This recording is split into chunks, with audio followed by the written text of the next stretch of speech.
Menciono algunos de estos proyectos que conozco en Madrid, pero que ocurren también en otras muchas ciudades de España, en Bilbao, en Barcelona, en Sevilla, probablemente en Burgos, lugares donde la gente está, como decía antes, explorando nuevas maneras de habitar la ciudad.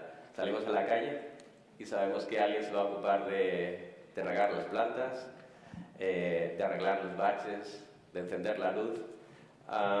Pero nos encontramos aquí con lugares como este, que es el Campo de Cebada, que apareció es un espacio autogestionado por vecinos desde 2011.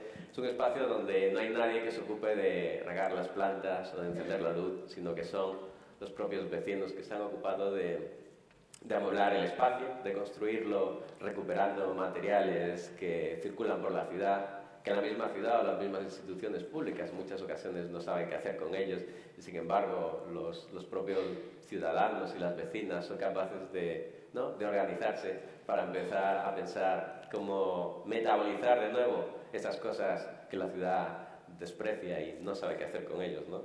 Este es uno de estos talleres donde los propios vecinos y estudiantes producen muebles, producen infraestructuras mundanas que amueblan la ciudad con un nuevo mobiliario público, pero la amueblan también con nuevos conceptos, ¿no?, con una nueva manera de pensar la ciudad. Muy habitualmente muchos de estos proyectos pues, se documentan con mucha profusión y con mucho detalle lo que está ocurriendo, ¿no? La gente cuenta en blogs, cuenta en páginas web, hace fotografía, pues cuenta todo lo que se va haciendo en ellos. Crean guías, crean manuales de instrucciones movidos por el impulso de que otras personas en otros lugares puedan reproducir lo que aquí está ocurriendo, ¿no? Puedan aprender de estos aprendizajes que se están dando en la ciudad. Son ciudades que se construyen, podríamos decir, manualmente, con las manos, pero son ciudades que se construyen también a través de manuales de instrucciones, ¿no? Son ciudades manuales que intentan proyectar al futuro los aprendizajes que están realizando. Y son ciudades que estos proyectos de los que estamos hablando, este es el Huerto de Adelfas, que está en el sur de Madrid, un huerto muy modesto, que comenzó como una ocupación alegal, podríamos decir, o completamente ilegal, porque eso es un tramo de terreno que no está muy claro de quién es, junto a las vías del tren. Pues son lugares donde también la gente está empezando a problematizar cómo se pueden gestionar los bienes públicos, ¿no? ¿Quién es el titular de esos bienes que son en ocasiones públicos, en ocasiones privados, pero los vecinos están empezando a pensar, podríamos alumbrar unas formas de gobernanza de estos bienes públicos que no sean ni público ni privado, y es cuando invocan esta figura del procomún, que es una figura antigua, ¿no? Entonces, experimentar con la ciudad en muchos de estos espacios significa justamente empezar a pensar que quizá la distribución de competencias y de responsabilidades que tenemos sobre la ciudad puede ser distinta, ¿no? No tenemos que esperar a alguien que se ocupe de diseñar el espacio público, sino quizá los propios vecinos y los ciudadanos pueden empezar a tomar parte en ello. Ciudad Escuela es un proyecto que, bueno, de este proyecto van a hablar justamente ahora después.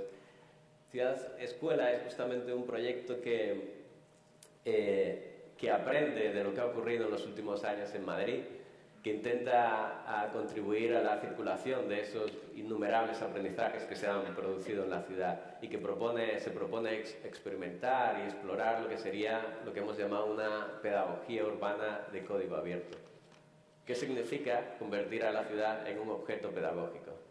No un lugar donde aprendemos, sino un objeto que nos enseña, ¿no? ¿Qué significa empezar a pensar que la ciudad puede enseñarnos cosas que ni siquiera habíamos imaginado?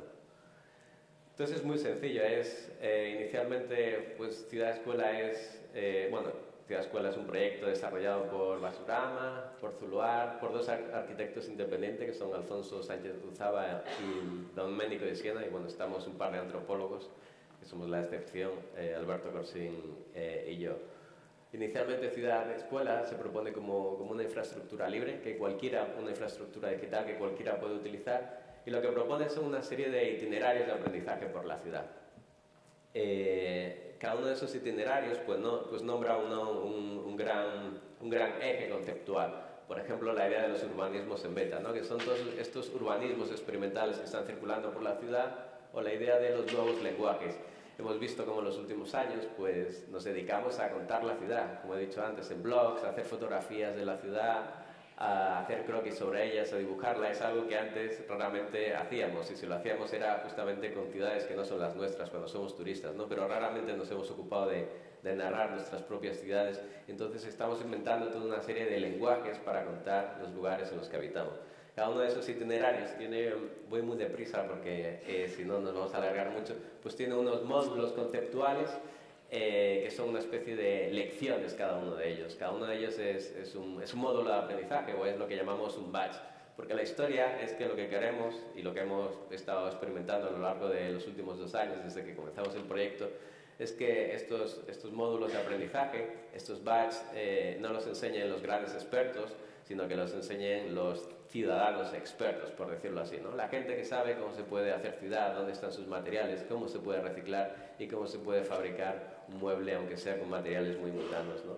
Entonces, cada vez que alguien asiste a uno de los múltiples talleres que hemos hecho, que este es un ejemplo realizado en Media Lab Prado por Zuluart de fabricación de mobiliario, y este es pues, otro taller realizado por Basurama en Lleida, el Patio Verde, que es un patio construido pues, con muchos de los chicos del lugar. Pues la idea es que, como decía, que estas lecciones no sean muchas veces impartidas por los expertos tradicionales, sino que sean impartidas por todos aquellos que saben cómo hacer ciudad, ¿no? De alguna manera podríamos decir que esa invocación a una pedagogía urbana de código abierto, pues lo que está intentando explorar es cómo podríamos liberar las capacidades de aprendizaje de la ciudad. Y sobre esto yo creo que ahora le voy a dejar a Manuel, que él puede continuar contando exactamente cómo ha funcionado el proyecto. Todos conocéis seguro la serie de AIDA, fue un éxito. ¿Os acordáis de AIDA? Pues AIDA es un spin-off, ¿no? Un spin-off de otra serie anterior que se llamaba 7 vidas. ¿Os acordáis de 7 vidas? También fue bastante exitosa con Javier Cámara. Pues Ciudad Huerto es, de alguna manera, el spin-off de Ciudad Escuela. Igual que AIDA es el spin-off de 7 vidas, pues aparece Ciudad Huerto. ¿Por qué? Porque nos damos cuenta que cuando preguntas a la gente de a pie, no a los más activistas, a esos ciudadanos más expertos de los que a veces habla Adolfo, cuando preguntamos a la gente de a pie si participan en algún espacio autogestionado, autoorganizado, una plaza, contenedor cultural, pues la gente se queda con una cara de ¿qué me estás hablando? Pero cuando le preguntamos a la gente si le gustaría participar en un huerto urbano, todo el mundo entiende perfectamente lo que estamos diciendo. Y para nosotros, que esa pedagogía de la que ha estado hablando Adolfo y en la que estamos participando, intentando que sea lo más inclusiva posible, la llevamos a un prototipo de ciudad que existe y que además es mucho más democrático, mucha gente participa en los huertos y además lo contemplan como algo completamente positivo. Pero además nos parecía también muy conveniente trabajar en los huertos porque son infraestructuras especialmente de cuidados, lugares donde lo que se hace es cuidar plantas y también cuidar personas, ¿no? Que pueden ofrecer un conocimiento a la ciudad que normalmente no sale. Y entonces trabajamos durante un tiempo, un grupo híbrido, un grupo muy variopinto de personas, desde los propios antropólogos a los grupos de arquitectos que participábamos en Ciudad Escuela, pero también intentando involucrar a la ciudadanía que estaba trabajando ya con huertos en Madrid, a la red de huertos urbanos de Madrid. Pero no nos quedamos ahí, sino que intentamos también trabajar con la propia administración. El Departamento de Educación Ambiental del Ayuntamiento de Madrid estaba arrancando un proyecto de legalización de huertos, los primeros huertos legales, los primeros espacios que se han cedido de la propiedad pública a asociaciones de vecinos. Estaba arrancando ese proyecto y les parecía interesante sumarse a descubrir cómo podíamos diseñar un itinerario, una especie de carrera universitaria de la calle, en la que lo que íbamos a intentar impartir es, primero, en unas jornadas, juntándonos todos, descubrir cuáles son los conocimientos, cuáles son los aprendizajes que ya se están produciendo en los huertos y que pueden aportar cosas nuevas a la ciudad. Y diseñamos en estas jornadas ese itinerario de de 8 módulos o de 8 pequeños batch, 8 pequeñas asignaturas que combinaban lo que es el conocimiento en huertos urbanos tradicional, pues desde, lo veis aquí, ¿no? Riego o mantenimiento y cuidados, siembras y plantaciones, ¿no? Y lo mezclamos con otras 4 asignaturas que venían de un punto de vista mucho más urbano, que es lo que ocurre cuando no cuidas el huerto tú solo, sino que lo cuidas en un huerto urbano que además es comunitario, donde aparecen cosas como comunicación o mediación en los huertos, ¿no? Cómo evitar conflictos en una comunidad en torno a un huerto, pero también diseño de mobiliario en abierto o incluso culturizarte, cómo transformar esos huertos urbanos, esos jardines gestionados por los propios vecinos en centros culturales al aire libre.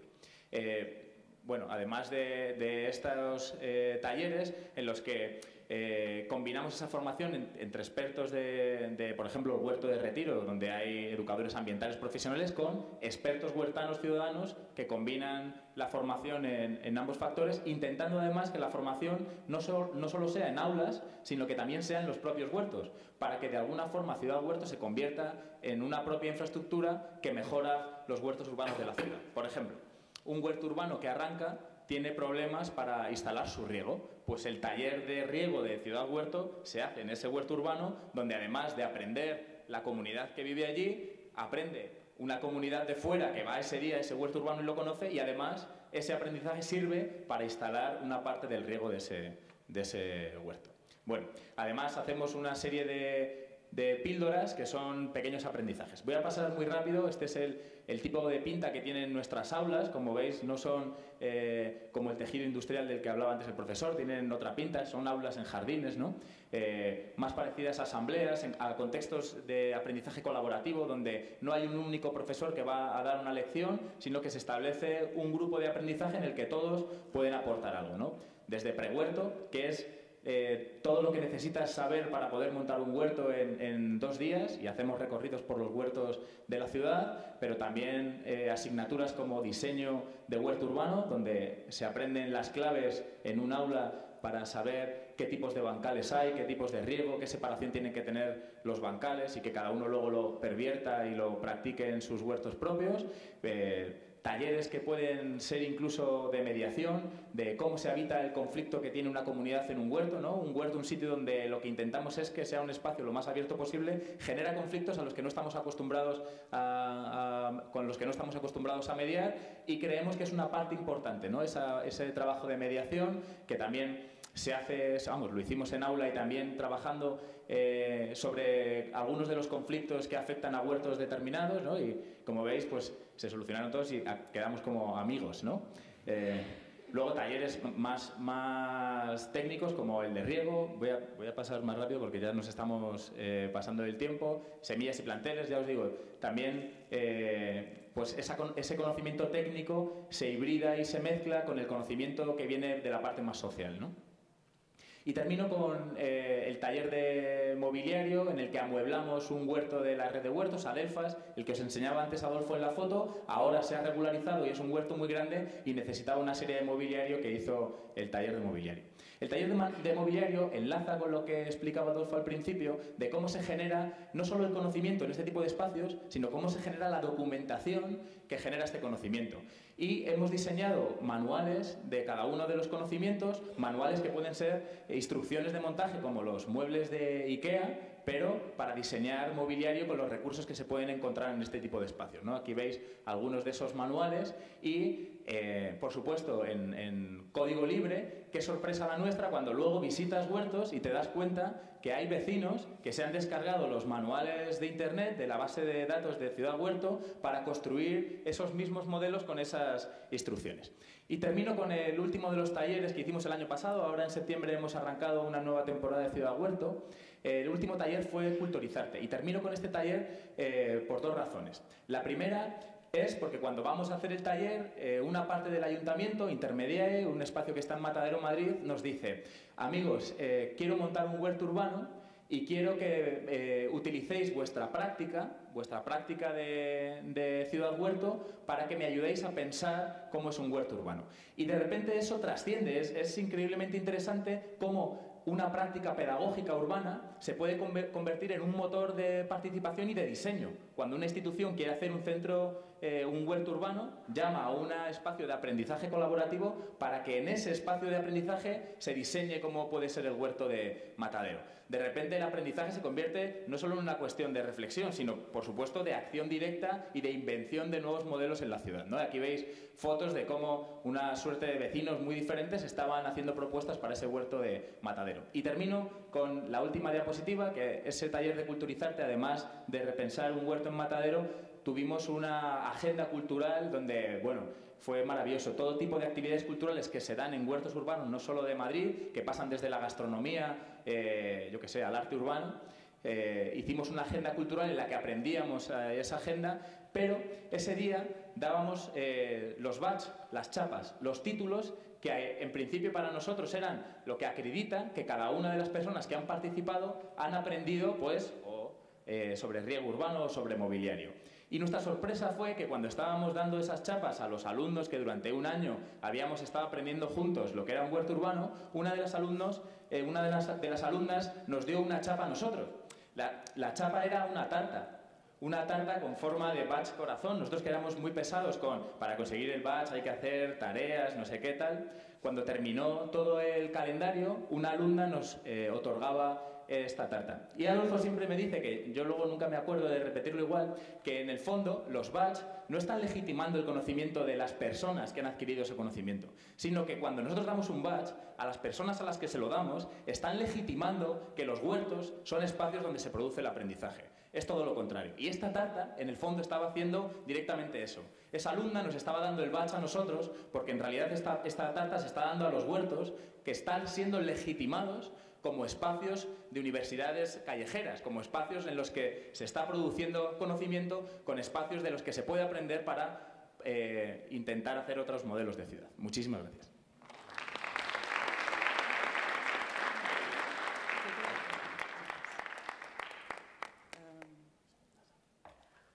Bueno,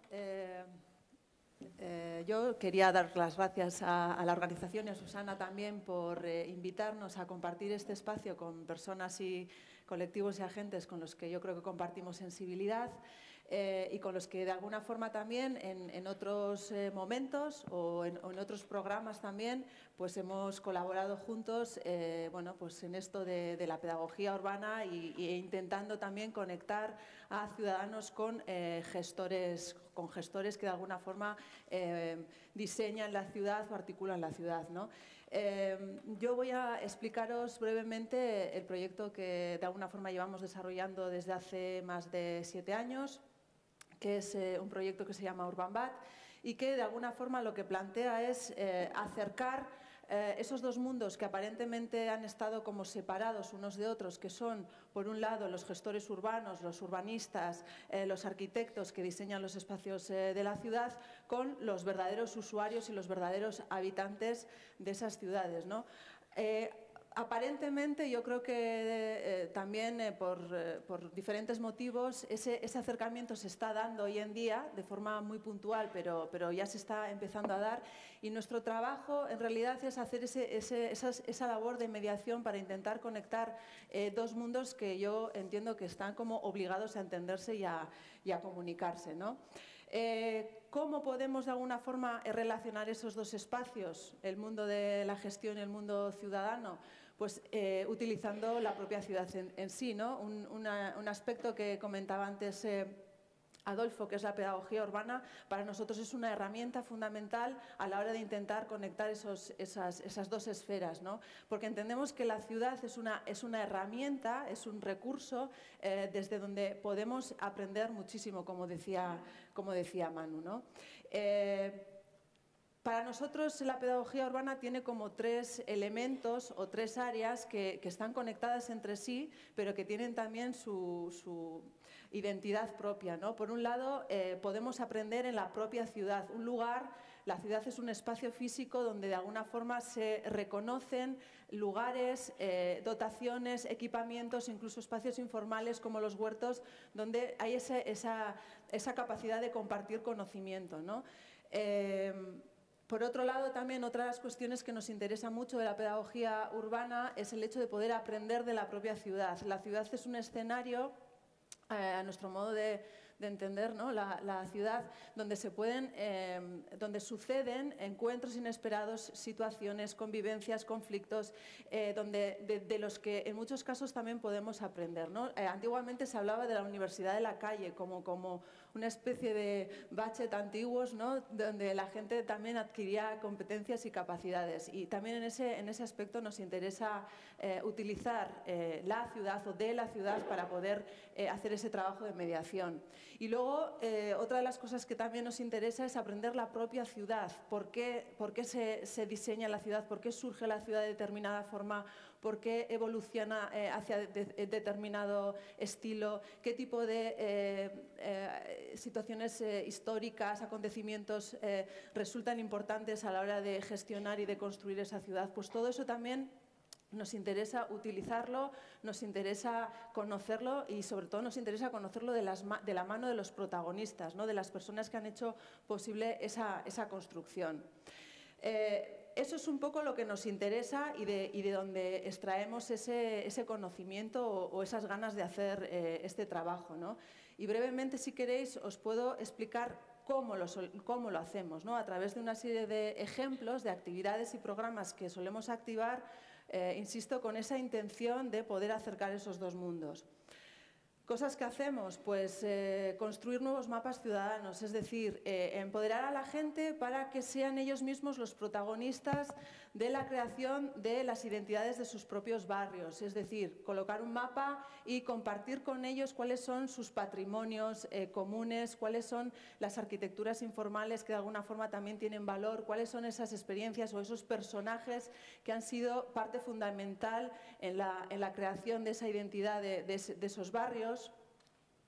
O, por ejemplo, otra de las cosas que también nos interesa y también estamos como muy seducidos por ello es nosotros entendemos que hay un conocimiento en la ciudad que es un conocimiento muy válido y igual de válido que el conocimiento que se adquiere en la propia universidad, pero es un conocimiento al fin y al cabo informal, ¿no? Que se va construyendo poco a poco.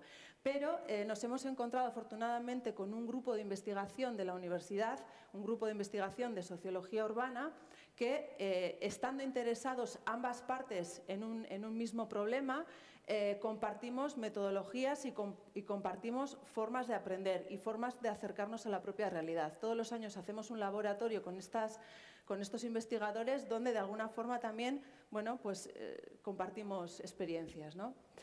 Y otra de las cosas también que nos interesa trabajar es buscar otro tipo de herramientas, de formatos, de sensibilidades y, ¿por qué no?, utilizar el arte para representar algunas de las problemáticas o realidades urbanas que existen en nuestro entorno y que difícilmente o que más difícilmente podemos explicarla a través de la oratoria o a través de las prácticas más profesionales, ¿no? Este es un ejemplo de un proyecto que hicimos en el barrio de Bilbao la Vieja, donde quisimos desestigmatizar la mala fama que tiene un barrio, porque últimamente en los numerosos hostales de Bilbao, en un mapa de Bilbao lo que hacen muchos de los hosteleros es negar dentro del mapa este territorio, ¿no? Entonces, bueno, a través del arte o de las prácticas artísticas también lo que queremos incidir o lo que queremos visibilizar son esas fronteras invisibles que existen también en la propia ciudad, ¿no?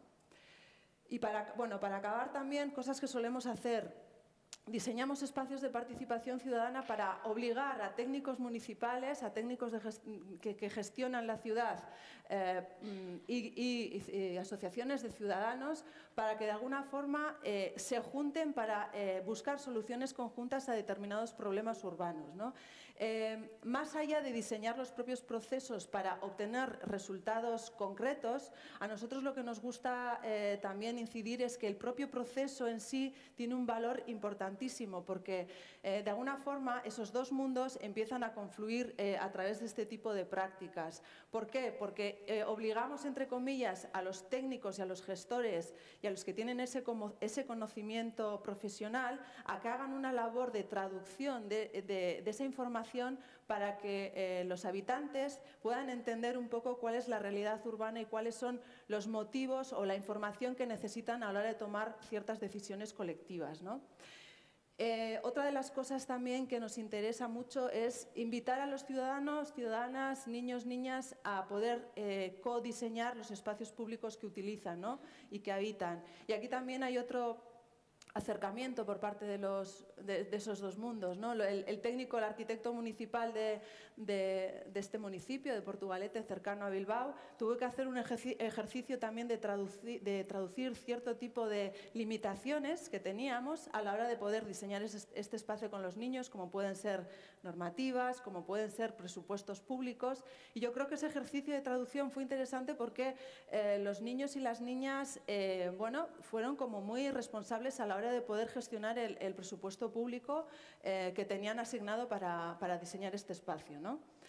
Y bueno, todas estas cosas, todos estos formatos diferentes que solemos intentar activar y que activamos durante años, a veces lo solemos concentrar en un festival que solemos celebrar a finales de este mes de noviembre, donde también invitamos a esos dos mundos a que se conecten y a que se conozcan. ¿Qué tipo de formatos hacemos? Pues desde el típico formato clásico de traer otras experiencias que nos puedan también inspirar tanto a técnicos como a asociaciones vecinales, como ofrecer espacios de relación y de conversación y juntar también en esos espacios, en esas mesas, a técnicos municipales y a vecinos para hablar sobre problemáticas concretas de ciertos barrios. Y a nosotros también lo que nos gusta mucho es salir de esos espacios de confort y conocer también la ciudad invisible, es decir, conocer las minas, los submundos a través de personas, a través de otro tipo de sensibilidades, para conocer también el origen de Bilbao. Estas son unas minas antiguas que están ubicadas en el centro de la ciudad y que forman parte, que a pesar de ser espacios invisibles, han formado o han sido protagonistas del desarrollo urbano en gran parte de los últimos 2 siglos en Bilbao, ¿no? Y bueno, también salimos de nuestros espacios de confort que nos ofrece la universidad a este tipo de centros más informales, más autogestionados, porque entendemos que también el conocimiento tácito que existe en esos espacios hay que dignificarlo, hay que ponerlo en valor y hay que reconocerlo también a través de este tipo de festivales que mezclan esta diversidad de formatos. Y para acabar, bueno, pues me gustaría invitaros o explicar un poco en qué andamos metidas y metidos en esta 5ª edición del Festival Urban Bad, que se está celebrando ya ahora mismo, es decir, hoy tengo un taller a la tarde que no puedo asistir, me da mucha pena, pero que estamos ya inmersos en ello, y cuyo tema principal trata sobre de qué forma la cultura, algo de la que se está hablando mucho, ¿no? de la que se va a hablar mucho en este foro, cómo a través de la cultura se pueden fomentar proyectos o procesos o reflexiones en torno a modelos de desarrollo urbano más sostenibles y atendiendo sobre todo o poniendo la mirada en esos movimientos de ciudades en transición que verdaderamente creemos que son necesarios activar en estos días, ¿no? Por tanto, la cultura es un elemento que es principal y que articula todo este festival y que de alguna forma sirve para organizar un festival que tiene como diferentes formatos, como ya os he contado antes, ¿no? El arte, salir a la calle, buscar otros espacios, tener espacios de conversación con diferentes agentes. Y ya para acabar me gustaría compartir con vosotros uno de los proyectos en el que hoy no voy a poder estar porque estoy aquí y estoy encantada también de salir un poco de ese espacio de producción del festival, que es un laboratorio ciudadano que hemos activado también en los barrios de Bilbao la Vieja, San Francisco y Zabala de Bilbao, donde hemos invitado a agentes socioculturales a que compartan un espacio de conversación y un espacio de reflexión en torno a qué tipo de mejoras pueden realizar en estos barrios, ¿no? Y bueno, el laboratorio se organiza como con diferentes objetivos.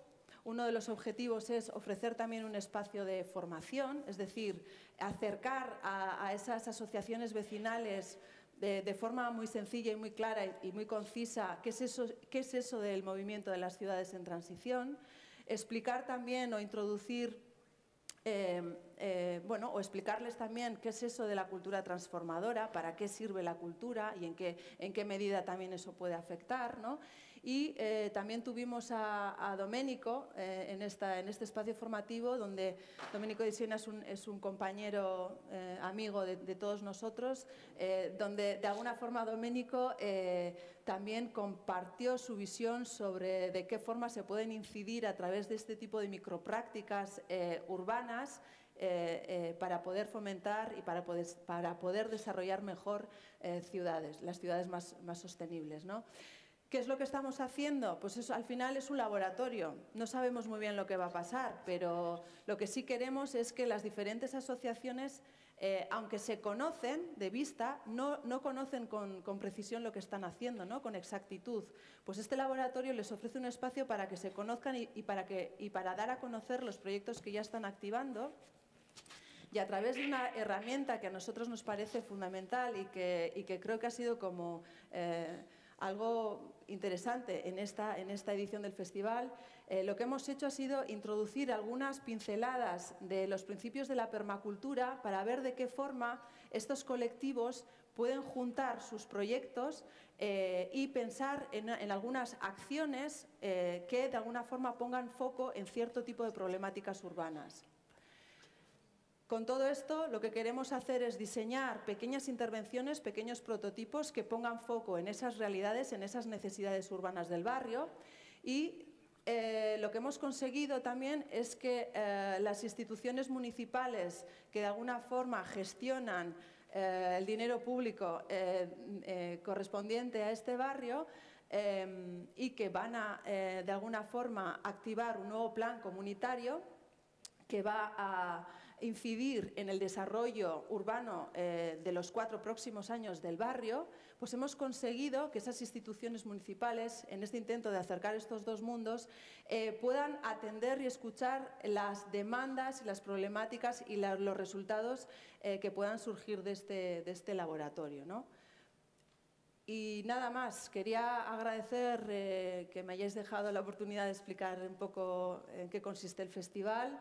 Sí, y nada, quería dar paso a...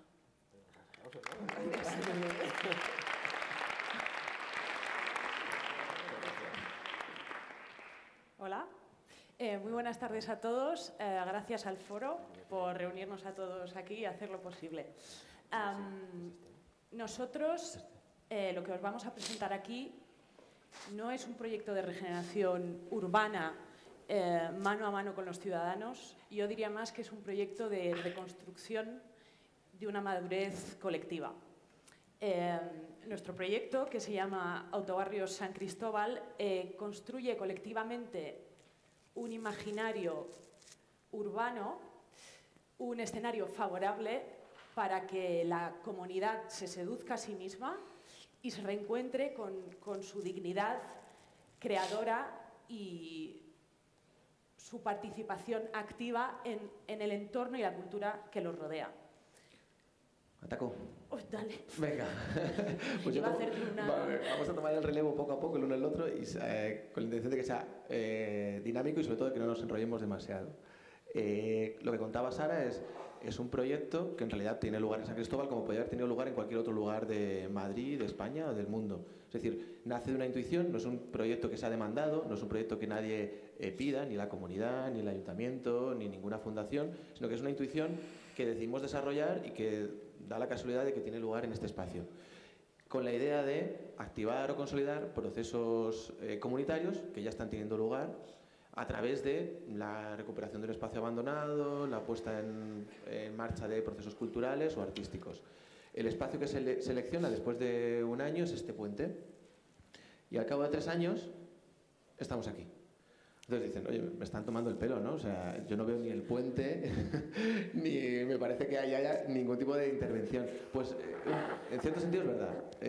Lo que sucedió es que después de 3 años aterrizamos con un festival de teatro que invadía todo el barrio, lo que había empezado dentro de un espacio puntual, como era ese puente, se extiende por el barrio, y lo bueno es que la gente que no tenía ni idea de qué estaba sucediendo, es decir, los vecinos que eran puramente espectadores, no aquellos que formaban parte de todo el proceso, decían, esto deben ser los del puente. Entonces estaba muy bien porque los del puente no tenían ni un nombre, ni una cara, no había nada detrás, pero sí que había una identidad, una forma de hacer. Se había identificado una forma de hacer con un espacio. Entonces, el espacio en sí mismo, que no era más que una excusa para activar a una comunidad o para ofrecer una forma distinta de relacionarse y de construir ciudad, había cumplido con su objetivo, que no era tanto mantenerse como transformar. Entonces, ahora vamos a rebobinar un poco para ver cómo llegamos a esta situación que para nosotros era también totalmente inesperada. Es decir, que todo este proceso nace a través de preguntas. No es tanto aseveraciones, sino que tenemos unas ciertas intuiciones que ponemos en práctica y a partir de ahí vamos trabajando con lo que nos va devolviendo la propia realidad. Entonces, aquí tenemos como las estrategias. La principal idea es cambiar la mirada. Es decir, si ahora mismo, por ejemplo, vosotros y nosotros quisiéramos transformar un espacio, miraríamos con qué recursos contamos, tanto materiales como aquellas personas con las que podemos contar, tanto como aquellos lugares que nos permitirían poder hacer esa intervención. Y trabajaríamos desde la creatividad.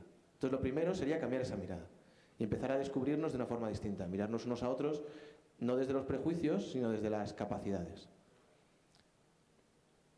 En ese sentido, nosotros tuvimos la inmensa suerte de que al lado del espacio había un polígono industrial, lo que suponía que era un espacio de contaminación y de problemas por culpa de la prostitución, etcétera, se convierte en un espacio de oportunidad cuando consigues engancharlos para que formen parte del proceso, aportando aquellos materiales que para ellos les sobran. Lo que para ellos es basura, en este caso la pintura, que estaba en stock o que no estaban utilizando, podía servir para transformar en un primer momento, darle esa capa para empezar con esa primera transformación. Siguiendo con ese proceso, nosotros lo que queríamos era involucrar en esa red de trabajo a los mejores profesionales que pudiésemos tener, a los que pudiésemos echar mano. Es decir, tenemos por costumbre que los espacios autogestionados o la práctica que se hace en barrios frágiles o en lugares abandonados se hace con lo mínimo. Y nosotros lo que queríamos es precisamente cambiar y darle lo máximo a esos espacios. En ese sentido, pues contamos con la participación de Boa Mistura, que es un colectivo que trabaja internacionalmente, que tiene proyectos por todo el mundo, y tuvimos la oportunidad de poder colaborar con ellos en este proceso. ¿Por qué? Porque ellos también querían experimentar lo que era un proceso comunitario. Es decir, no es solamente por paternalismo o porque les gusta trabajar en espacios abandonados, sino porque a ellos también les estaba devolviendo algo para su práctica, tanto a nivel de escala. En ese momento era uno de los espacios más grandes que habían pintado, de legitimidad, era de los primeros espacios que pintaban en Madrid, que no eran ilegales, como de metodología, poder trabajar con una comunidad articulada. O sea que intentamos siempre que todas las relaciones sean de igual a igual, equilibradas. Aquí, por ejemplo, se está construyendo ciudad, es decir, los vecinos del barrio, junto con, en este caso, Collectif Etc., que es un estudio francés, están construyendo ciudad reutilizando los restos de la ciudad del BBVA que se estaba construyendo en ese momento en el norte de Madrid. Con la basura que se produce en ese campo de trabajo, que era la ciudad del BBVA, donde se gastan millones, pues se construye ciudad debajo de un puente. Todo esto en colaboración, que tuvimos también la suerte en el sentido de caer en un barrio que estaba ya fuertemente articulado a un nivel social. Pues teníamos a Casa San Cristóbal, Educación, Cultura y Solidaridad, la Asociación de Vecinos La Unidad. O sea que en ese momento nosotros lo que hacemos es integrarnos dentro de todos esos procesos, en ese primer año donde no se clava un clavo, donde no se pone un tornillo, donde lo único que hacemos es hablar y conversar con la gente, lo que se hace es estrechar lazos y poner en valor los tejidos existentes. Y a partir de ahí ver cómo podemos, a través de nuestras capacidades, consolidar las prácticas que ellos están llevando a cabo. Y es a partir de ese momento que podemos empezar a trabajar a estos niveles. ¿Sigo? Venga. Como veis, todos estos procesos no solamente forman parte de crear una infraestructura, que es lo que veis en un primer momento, que son esos materiales, esos espacios y esa pintura, sino también empezar a articular a las comunidades en una forma de trabajar distinta, Como veis ahí, es un mapa un poco loco de lo que iba sucediendo poco a poco, ¿no? La comunidad, cómo se va entretejiendo en la coordinación, la producción y la gestión, las asociaciones locales exactamente igual, trabajando con el acompañamiento, cómo se involucran los colaboradores locales, cómo se va generando una plataforma de trabajo donde diferentes socios empiezan a diseñar y a gestionar el espacio. Ese tejido surge de esas actividades previas.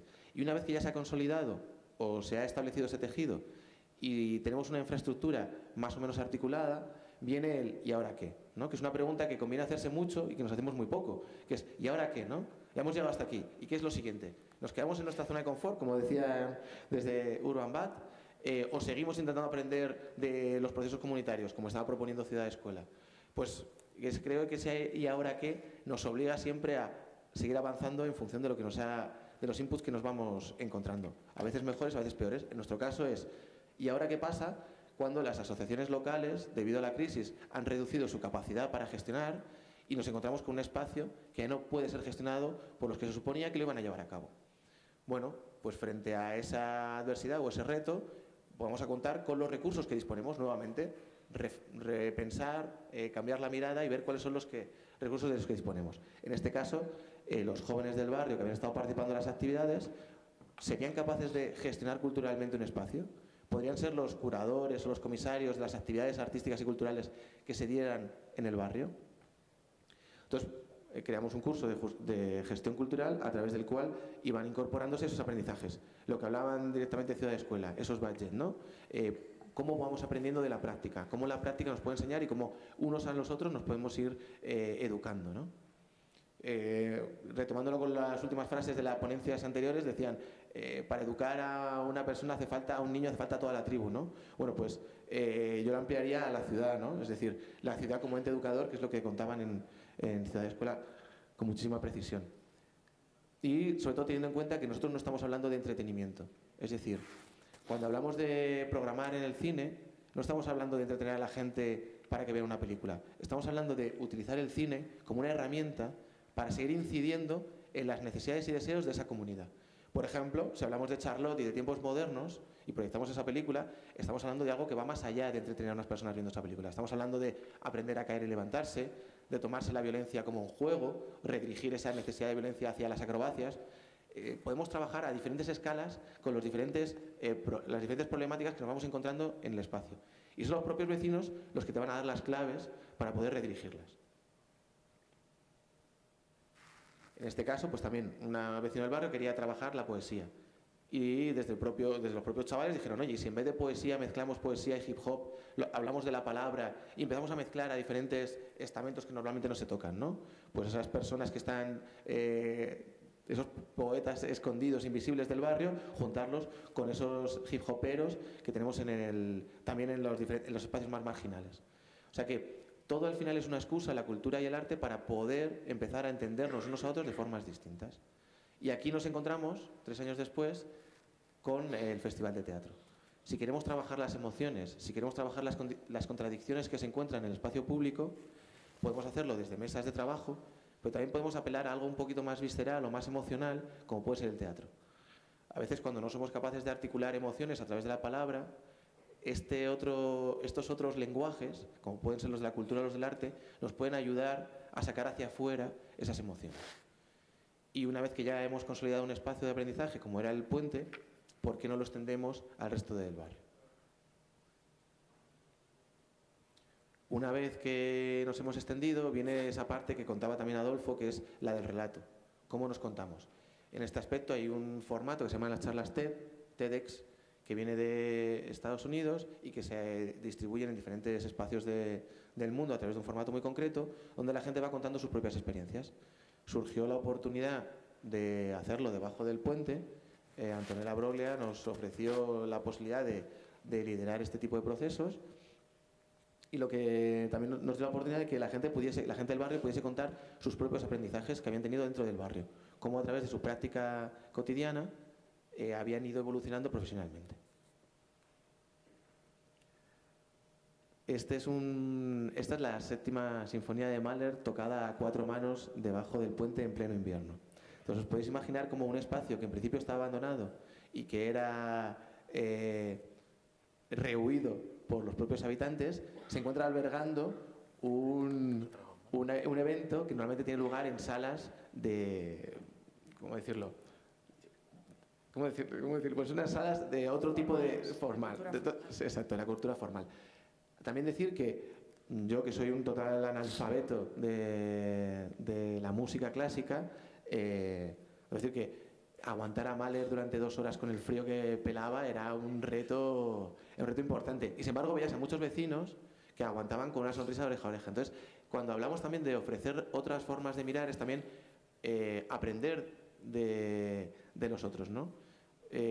Tú planteabas Mahler en invierno debajo de ese puente hace 2 años y todo el mundo te decía que era imposible, que nadie iba a ir y que eso no tenía sentido ahí debajo.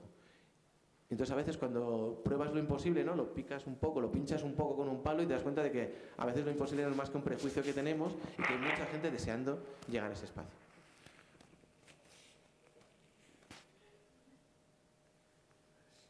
Este es otro espacio también de otra de las actividades que ha tenido lugar en los últimos años y sobre todo lo que queríamos era recordar un poco, ahora que ya se nos está acabando el tiempo, cómo esa primera imagen de la primera intervención que tuvimos lugar cuando estábamos pensando qué podía ser ese espacio ha ido evolucionando, ha ido cambiando en apenas un par de años y cómo eso ha sido acompañado de toda una comunidad que en un principio ni tenía pensado albergar este evento, ni tenía pensado albergar este tipo de iniciativas, ni nosotros sabíamos nada sobre ellos. Entonces, a veces, esas intuiciones, cuando cuentan con un espacio experimental, nos pueden llevar a lugares totalmente inesperados e insospechados.